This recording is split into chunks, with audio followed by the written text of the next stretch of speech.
আসসালামু আলাইকুম আপুর ভাইয়ারা, সবাই কেমন আছেন? আশা করি ভালো আছেন। আজকে তো 25 রমজান চলছে, দেখতে দেখতে কিন্তু রমজান মাসটা চলে যাচ্ছে। আর আমরা আজকে এসেছি আমাদের বাড়ি থেকে অনেক দূরে গ্রামে। আর এখানে এই গ্রামে টাটকা টাটকা জিনিসপত্র পাওয়া যায়, ফলমূল, শাকসবজি। আমরা তাই নিতে আসলাম। আপনাদের ভাইয়া বললো অনেক দিন ধরে বাসা থেকে বের হও না, চলো আজকে গ্রামে যাই, গ্রামে যেয়ে গ্রামের টাটকা টাটকা ফল নিয়ে আসি। আমি বললাম চলেন। এই যে বাইকে করে এসেছি, আপনার ভাইয়ার হাতে কিন্তু বেল, এগুলো কিন্তু শরবতি বেল, একদম পাকা।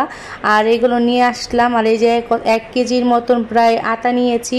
আটা আমার খুব পছন্দ, এই জন্য আপনার ভাইয়া আমাকে এখানে নিয়ে আসছে। এগুলো কিন্তু এই মামাটার গাছের আটা। আর আপনারা দেখতে থাকেন ভিডিওটা, আপনাদের আশা করি ভালো লাগবে।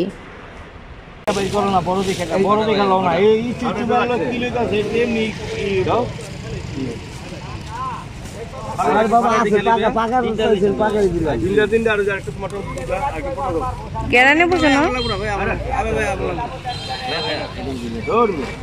এত বেশি বড় করো, আমি রোদে রেখে দেবো, রোদে রেখে পাকাবো 4-5 দিন রোদে রেখে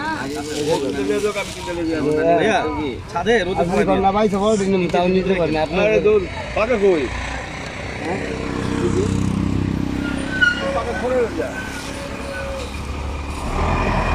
এই তো শরবতি বেল আর হলো আটা নেওয়া হয়ে গেছে। আর এখানে হলো দেশি একেবারে গাছ পাকা পেঁপে, এগুলো ওই চাচা নিয়ে আসছে তার বাড়ির থেকে। দেখেন এখানে 3টা পেঁপে আছে। আমরা যেই পেঁপেটা নিছি, পেঁপেটা কিন্তু একটু শক্ত শক্ত নিলে খেতে ভালো লাগে। আর ওনার সাথে দাম বলতেছে আপনাদের ভাইয়া। আর এই ফাঁকে আমি একটু ভিডিও শ্যুট করে নিলাম। আর দেখেন ওই ঝুড়িতে কিন্তু 1 ঝুড়ি শরবতি বেল, এগুলো কিন্তু এইখানকার স্থানীয়দের গাছে লাগানো। এই বেলগুলো একেবারে ভালো, এগুলো কোনো ধরনের কেমিক্যাল দিয়ে পাকানো না। আর এই যে দেখেন চাচা এখানে পাট শাক নিয়ে বসছে।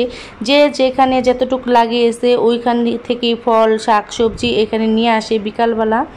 আপনারা যদি এই জায়গার ঠিকানা জানতে চান অবশ্যই আমাকে বলবেন, আমি আপনাদেরকে ঠিকানাটা জানিয়ে দিব। যারা ঢাকা আশেপাশে আসছেন তারা চাইলেই কিন্তু এখান থেকে বিকালবেলা এগুলো নিতে পারেন। তো ভালো লেগে থাকে অবশ্যই লাইক, কমেন্ট, শেয়ার করবেন।